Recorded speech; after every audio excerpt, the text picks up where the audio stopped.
السلام عليكم ورحمة الله تعالى وبركاته. أحلى وأغلى متابعين خوتي خواتاتي المهمات ديالي، كي راكم دايرين؟ لاباس عليكم؟ نتمنى تكونوا بخير وعلى خير، ونلقاكم هذا الفيديو في احسن الاحوال. مبروك عليكم الشتيوه. ما تنسونيش من اللايكات وما تنسونيش من التعليق ديالكم الزوينه، واللي غيشوف القناه ديالي لاول مره ما ينساش يتابونا عندي الا عجبو المحتوى ديال القناه من طبيعه الحال. مهم البنات، اليوم غنشارك معكم جوج ديال الحوايج. غنشارك معكم العجينه اللي غتقدروا تخدموا بها اي شكل ديال التعمار، سواء كان ديال اللوز اولا كان ديال الكاوكاو. ما تخافوش منها، تحشمكم. العجينه المعتمده عندي، وفي نفس الوقت غنشارك معكم العقده ديال الكاوكاو، تحلفوا عليها انها لوز، ما كتكونش فيها الزفوريه ديال الكاوكاو. اول حاجه غادي نبدا بها العجينه. راكم كتشوفوا القطعه ديالي عجنت فيها وعاودت وقلت ما غنغسلهاش، نتوما ماشي برانيين.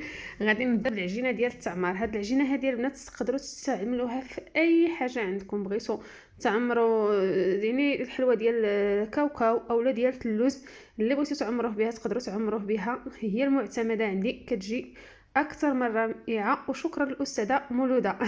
مهم هنايا عندي كيلو ديال الطحين او الدقيق الابيض، يكون من نوعيه جيده، معاه ربعه ديال الزبده، ومعاه ربعه ديال المعلقات ديال السكر كلاصي. غادي نحاول انني ندخل ديك الزبده مزيان في الطحين، انني نبسبس داك الطحين بديك الزبده اللي عندي. ومن بعد عاد غادي نضيف باقي المكونات الاخرى اللي باقيين، اللي هما غير الماء ديال الزهر. بالنسبه للعجينه البنات، ما تخفوهاش بزاف وما تقصحوهاش بزاف، كيف ما غادي تلاحظوا معايا في الصوره. الا قصحتوها غتعذبكم في الخدمه، والا خففتوها راه غتعذبكم في الخدمه. في نفس الوقت غتبدا تنفخ لكم فاش غادي تكونوا كتخدموا تطيب، فاش تكونوا كطيبوها. اسمحوا لي. بالنسبه للحلوه اللي شفتوها في الاول ديال الفيديو، هذيك الحلوه كانت تحت الطلب ديال بنت لوستي، ودوك المشكلات اللي كانت بغات وخدمتهم ليها. نتمنى يكونوا عجبوها. كاينين واحد البلاطويات اخرين اللي غادي نوريهم لكم في الاخر ديال الفيديو. تقبل عليا راني كنت مريضه وعيانه. داكشي اللي داكشي اللي درتو زعما قديري، داكشي علاش قديت، وما كنت نتمنى ندير لها اكثر واكثر لانها بصح تستاهل. بالنسبه للماء ديال الزهر، انا كنخدم بضرب العمري، نتوما خدموا باي نوعيه بغيتو، ولكن هاد الضرب العمري صراحه زوينه. غادي ندير ديك القريعه، والما تبقى غنكملوا بالماء عادي. المهم البنات، كيف ما قلت لكم، هاد العجينه هذه راه تقدروا تخدموا بها الكعبه اولا كعب غزال، سواء منقوش اولا سامبل. تقدروا تخدموا بها الشكيلات الاخرين اللي كيكونوا دايرين، وتقدروا تخدموا بها حتى الحلوه ديال التحمر تحمر. تسمحوا لي، حتى الحلوه ديال التمر اللي كتكون مشكله على الشكل ديال الحلويات اللي بحال ديك الحلزونه اولا الياسمينه، اولا الحلوه ديال التمر ماشي اللي كتكون بالعجينه ديال الصابلي، الاخرى اللي كتكون بريستيج. تقدروا تخدموا بها اي حاجه بغيتوها، راها كتصدق. المهم من بعد ما عجنتها ما دلكتهاش بزاف، ما حتى شي حاجه كيف ما كتلاحظوا. غادي نديرها في بلاستيكه وغنخليها ترتاح، ونوجدوا العقده ديال الكاوكاو.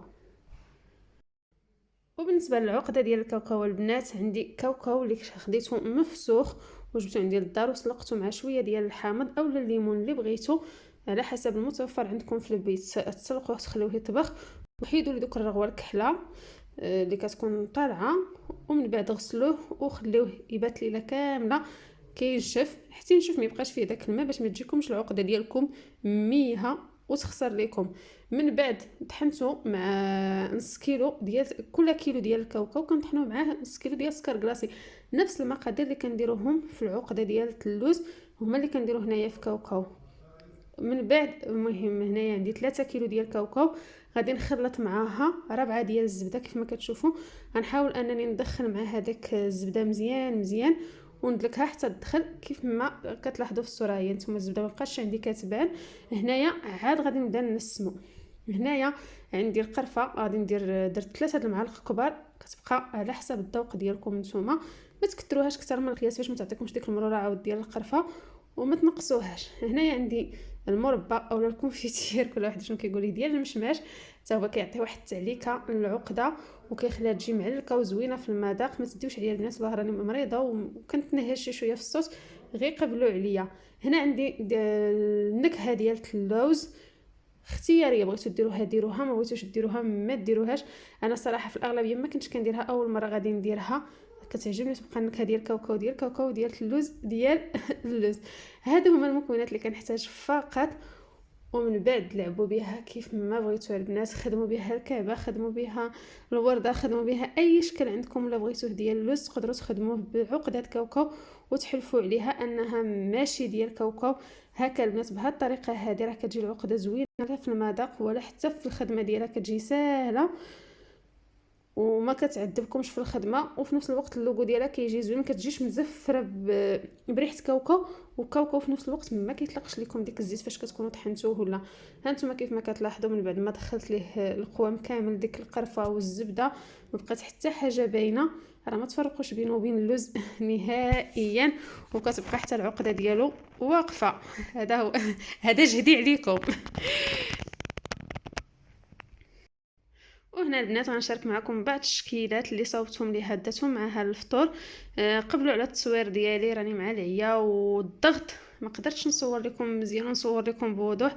راكم عارفين باش انكم تحددوا وديروا عرس في ظرف سيمانه اولا ما كاملاش، راه ماشي شي حاجه اللي هي سهله، راه بالعكس صعيب وصعيب بزاف بزاف. راه ما نكذبوش عليكم، دزنا من واحد الضغط اللي هو كبير كبير كبير كبير بزاف، خصوصا العائله. اما انا راني دزت من الحلوه فقط. انا دزت الضغط ديال الحلوه الصراحه غير مع عيانه، راني كنت نخدمها لها في نهار واحد وغادي نكملها. هاد الشكل هذا ديال الورده صراحه عزيز عليا، ما كيطلعش ليا في الراس سبحان الله. درت ليها نقشتو عادي البنات، كتبان لي الصوره ما واضحاش بزاف بزاف.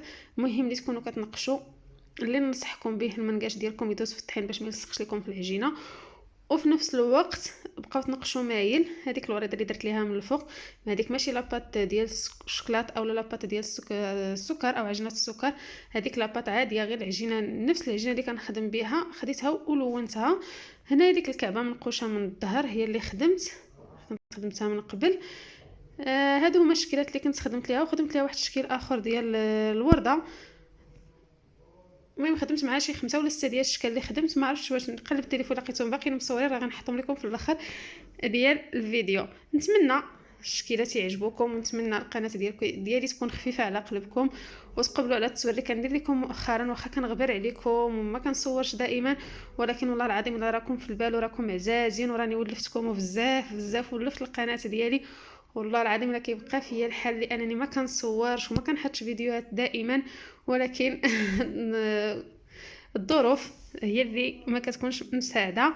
خليتكم على خير، نتلاقاو في فيديو جديد ان شاء الله.